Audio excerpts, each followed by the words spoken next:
자, 신동명 교수의 교육학 박사의 아이들이 모이는 수업연구 암호연에서 상담에서 승리하는 편 제시하는 5번째 방법은 느려쓰기로 상담하라는 겁니다. 느려쓰기. 이 느려쓰기는요, 제가 만든 방법이고요.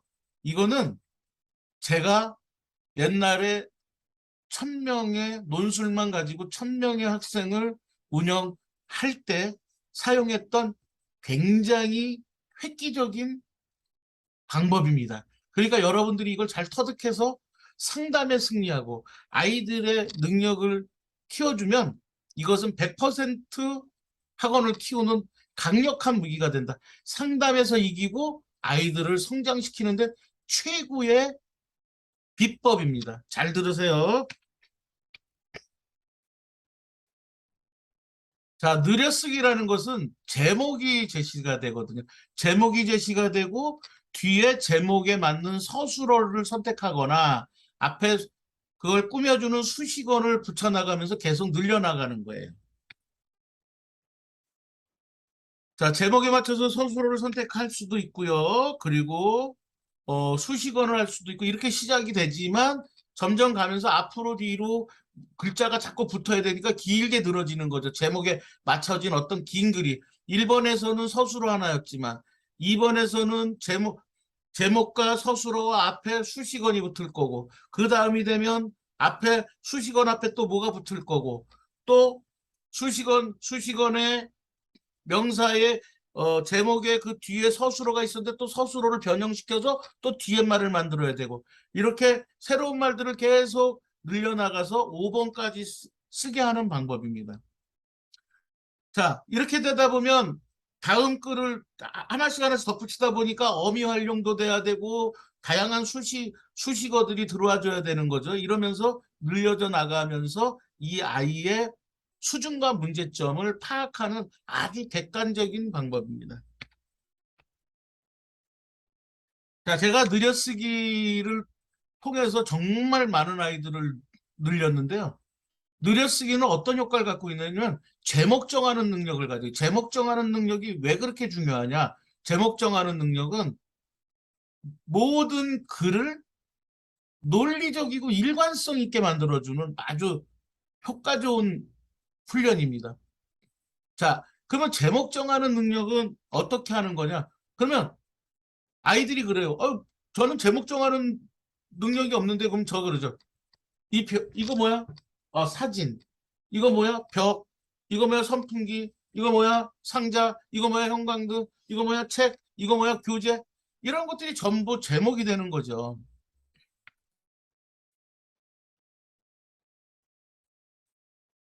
자, 그리고 이 제목 정하는 능력에 또 하나 효과가 있는 것은 내용을 빠르게 파악하는 능력을 키워줍니다. 전체 내용을 한 방에 뭐라고 정리할 것인가에 대해서 딱 머릿속에 그릴 수 있는 그러한 능력이 생깁니다.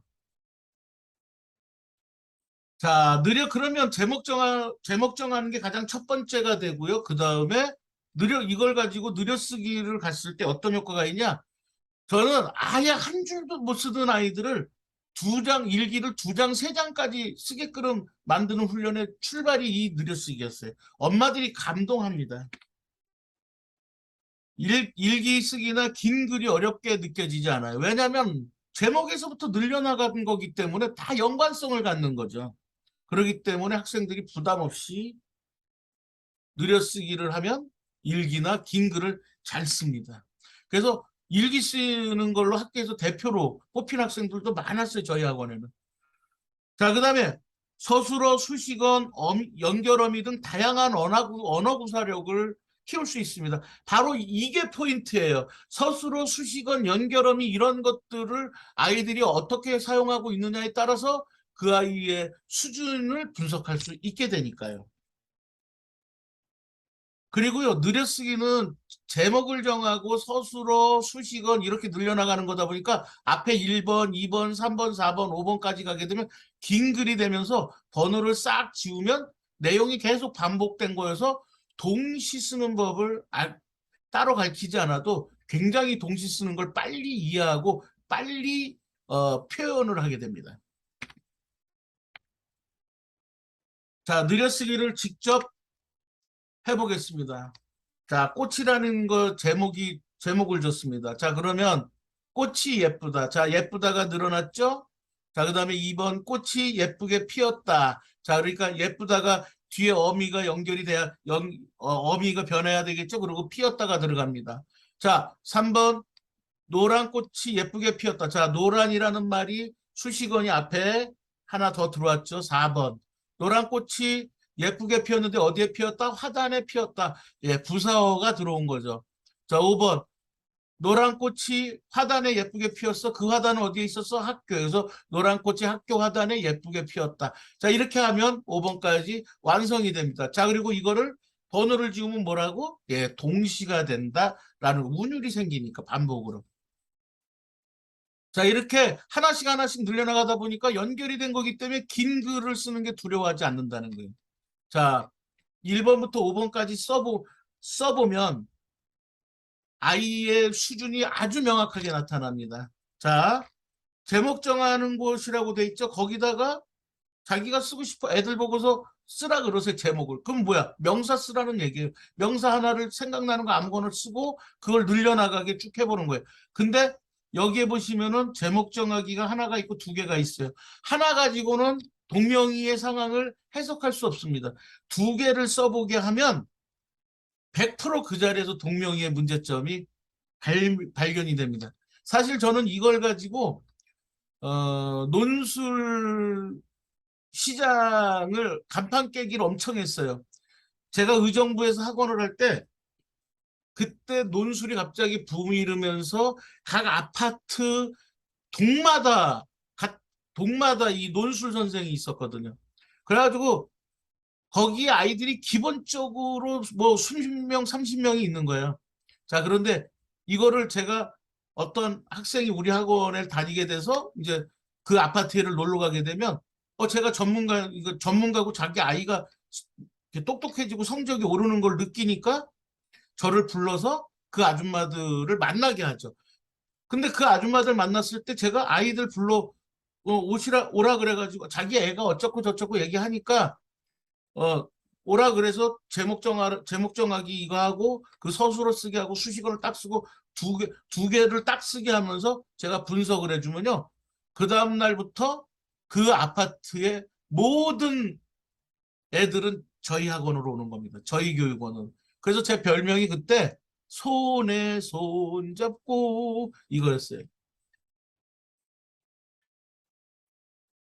자, 이렇게 해서 두 개를 하나는 예로 보여줬고 두 개를 쓰는 걸 이렇게 제시를 해서 보여주면 우리가 그걸 보면 거기에는 동명이의 능력이 그대로 있다라고 제가 말씀을 드렸습니다. 자, 평가 절차가 뭐냐면 자, 아이에게 양식을 뽑아주고 꽃이라는 제목을 가지고 한 늘려나간 방법을 설명을 해주는 거죠. 자, 그리고 제목을 정하는 곳에 각각 제목을 정하게 하고 서술어 선택, 그리고 하나씩 늘려나가게 그것을 지도합니다. 그리고 2단계에 가서는 양식을 뽑아서 아래 내용에 맞춰서 평가를 하는 겁니다. 자, 1번. 서술어에 잘 들으세요. 서술어 선택에 걸맞는 서술어가 선택되었는지. 예를 들어서 이런 거예요. 태극기가 펄럭입니다가 돼야 되는데 어떤 애는 태극기가 있다예요.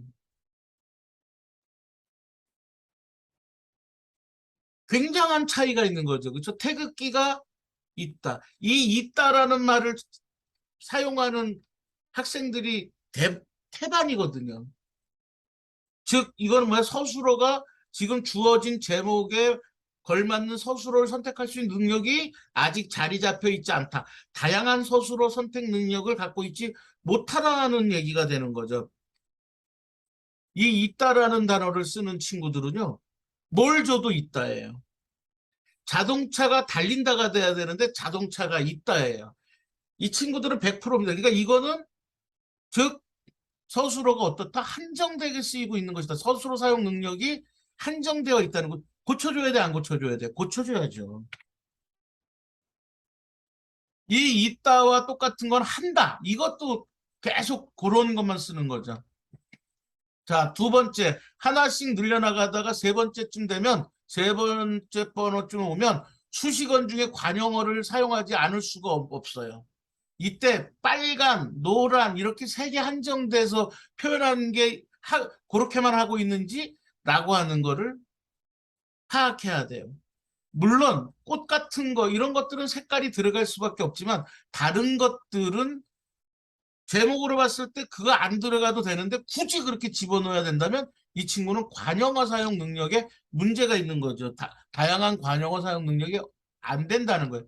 자, 그다음에 역시 세 번째쯤 오면 수식어 중에 부사어를 사용 안 할 수가 없어요. 근데 부사어를 사용하는데 매우, 아주, 정말 이거 들어가면 꽉 나는 겁니다.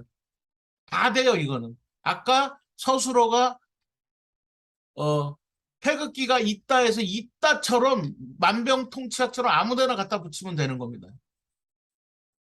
매우 매우 예쁘다. 그러니까 어 다르게 표현할 수 있는 건데 눈에 들어올 정도로 예쁘다 이렇게 해도 되는 건데 매우 아주 정말 이렇게 사용한다는 것은 결국 뭐야? 부사어를 한정되게 사용하고 있다는 얘기죠. 자, 네 번째, 세 번째쯤이 오면 사용했던 서술어가 문맥에 맞춰서 반드시 어미활용이 돼야 돼요. 근데 어미활용을 어떤 친구들은요, 뭐뭐고만 쓰는 애들이 있어요. 뭐뭐고. 또 어떤 애 뭐뭐서, 뭐뭐면, 그런 것만 써요. 그 한정된 거. 뭐뭐서야. 뭐뭐고. 이것도 어미활용에 있어서 한정되어 있는 사용이기 때문에 문제가 되는 거죠. 자, 세 번째쯤 되면 사용했던 서술어를 사용하여 문맥에 맞춰 나가는 경우가 발생하는데 이때 제목이 바뀌었는데도 용어의 어미활용이니까 두 개를 쓰게 하는 이유가 각각 달랐는데 다 똑같은 형태가 나온다는 거예요. 그러면 그러한 걸 가지고 분석을 하는 거죠. 제목과 연관해서 서술어, 그 다음에 부사어, 관용어, 그 다음에 연결어미, 활용 이런 것들을 분석하고 그리고 또 그 다음에 엄마들이 스트레스 가장 많이 받는 건 뭐야? 맞춤법이에요. 맞춤법 요거 하나만 고쳐줘도요 어머니들은 뭐라고 생각하냐면 거의 첨삭했다고 생각해요. 사실은 첨삭은 아니고 교정인데 그것도 뭐 엄마들이 볼 때는 첨삭이 되는 거죠. 틀린 걸 고쳐줬으니까. 그래서 아이들에게 맞춤법에 대한 것까지를 해결해 이걸 문제점을 파악을 하고 그것을 고쳐주겠다고 약속을 한다면 부모님은 그 자리에서 보냅니다. 이 우리 아이가 나중에 커서도 계속 틀릴 수밖에 없는 그런 능력을 지금 갖추고 있는데 그걸 고쳐주겠다는데 얼마나 신뢰감이 들겠어요. 그러니까 당연히 교육원에 보낼 수밖에 없는 거죠. 자, 그리고 아이들이 가장 많이 띄어쓰기 하는 부분에 있어서 실수가 있어요. 그러니까 띄어쓰기도 눈에 보이는 문제점이거든요. 띄어쓰기에서 제일 많이 틀리는 거, 여러분도 잘 틀려. 뭐냐면, 뭐뭐입니다 할 때 여러분들 띄었어요. 책입니다. 띄어쓰는 사람 많습니다. 입니다는 단어라고 생각하는 거죠. 입니다를. 입니다는 이다의 변형형이에요. 그 서술격 조사기 때문에 명사에 붙어 있어야 되들. 그런데 이 띄어쓰기가 제대로 안 되는 거죠.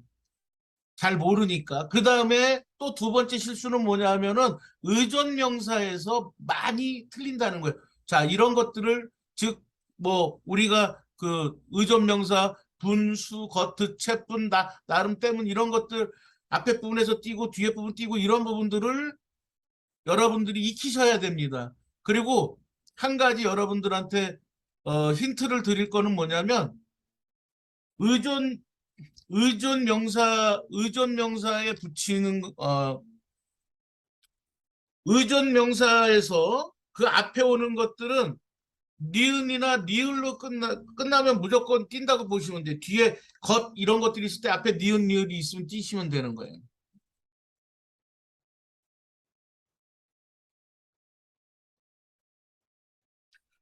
자, 이렇게 해서 맞춤법 띄어쓰기까지 해서 내용을 쫙 보시고서 문제가 된다면 그거를 그 지적해주고 고쳐줘야만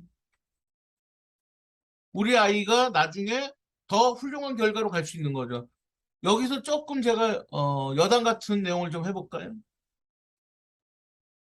대학에서 논술 평가를 하는데 내용은 좋은데 맞춤법 띄어쓰기 글씨체까지 뭐라 안 하더라도 내용성은 좋은데 맞춤법 띄어쓰기가 아주 문제가 많은 학생과 내용은 내용은 별론데 맞춤법 띄어쓰기가 잘 된 학생이 있어요. 그럼 어느 학생을 뽑을 것 같습니까?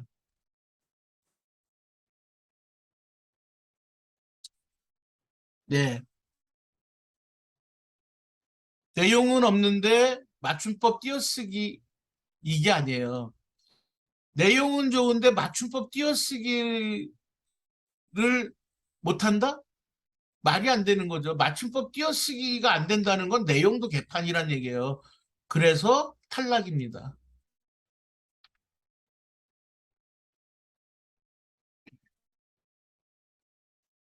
자, 이렇게 의존명사에 대해서 여러분들이 좀 더 공부를 하실 필요가 있다는 말씀을 드리고요. 자, 그래서 이걸 좀 더 굉장히 중요하고 아이들을 객관적으로 상담한다는 것을 보여줄 수 있고 아이의 수준에 따라서 실력을 올려줄 수 있는 방법이 이 느려쓰기와 관련되어 있기 때문에 제가 특별히 느려쓰기 평가 양식을 제시했습니다. 그래서 제가 아까 서술어 부분 보라 그랬죠. 그래서 서술어 부분에서 있다, 한다로 한정되어 있는지 없는지를 보고 그 세 개의 수준, 잘한다, 적당하다, 잘못한다 이렇게. 다음은 수식어 부분. 자, 제목과 다를 때 똑같은 색깔로 꾸미는 말을 사용하지는 않는가. 그리고 빨간색만 계속 얘기하고 노란색만 계속 얘기하는가.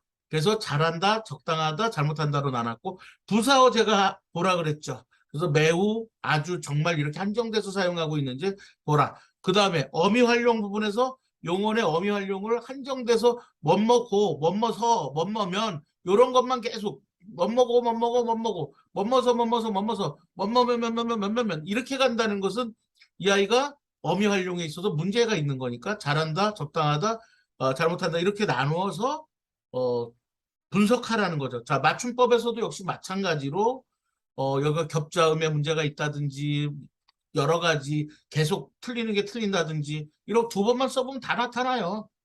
띄어쓰기의 부분에서도 역시 마찬가지로 해서 이걸 딱 보여드리고 자 지금 이 아이 지금 동명이는 이런 문제가 있기 때문에 저희가 그걸 극복시켜주는 교육을 하겠습니다 라고 부모님한테 상담을 들어간다면 어떤 부모님이 우리 원장님을 믿지 않겠습니까? 여러분들이 학생을 유치하기 위해선 부모님으로부터 신뢰를 얻고 상담에서 승리해야만 아이들이 늘 수 있다는 거 제가 몇 번이나 말씀드리겠습니다. 자, 여기서 느려쓰기에서 서술어 쓰기와 느려쓰기는 차이가 있어요. 어떤 친구에게 제목을 정하고 서술어나 수식어를 이렇게 써서 늘려나가야 된다. 이렇게 해서 느려쓰기를 해주면 어떤 친구는 제목만 정하고요. 네, 제목만 정하고 계속 뒤에 서술어만 쓰는 친구들이 있어요. 이 친구는 이해를 못하는 거예요. 이해를 못한다는 것은 이 친구는 아직 그 정도의 느려쓰기를 할 수 있는 학년은 올라가 있지만 느려쓰기를 할 수 있는 수준의 학생이 아닙니다. 즉 이해를 못하고 있는 거예요. 인지가 안 되는 인지 능력이 떨어져 있는 거기 때문에 평가를 할 수도 없고 하면 안 됩니다. 그거는 문제가 발생을 해요. 분석이 될 수 없으니까. 아직 이해하는 수준이 나이는 있으되 이해하는 수준이 안 돼 있기 때문에 일어나는 일이라는 것을 이해하시고 그것을 평가에서 제외시키기를 제가 당부드립니다. 자, 저는 제가 얘기한 게 헛소리 같지만 설득력이 있는 이유는 1,000명의 학원 아이들을 가르친 사람으로서 한 명부터 시작을 해서 1,000명까지 늘려나갔던 사람으로서 지금은 학원을 안 하니까 과거의 얘기로 해서 제가 경험 속에서 그리고 그때 제가 부모님들에게 설득력을 가지지 않았다면 그렇게 많은 논술로만 가르치는 학원이 그렇게 많은 학생을 유치할 수 있었겠습니까? 바로 그러한 데서 온 경험에 의해서 만들어진 평가 방법이기 때문에 설득력이 있는 것이죠. 자, 여기까지 아이들이 모이는 수업 연구 암호연에서 제가 학부모를 상담하는 데 있어서 강력한 무기들이 되는 것들에 대한 스킬, 방법 소개해 드렸습니다. 긴 시간 고생하셨습니다.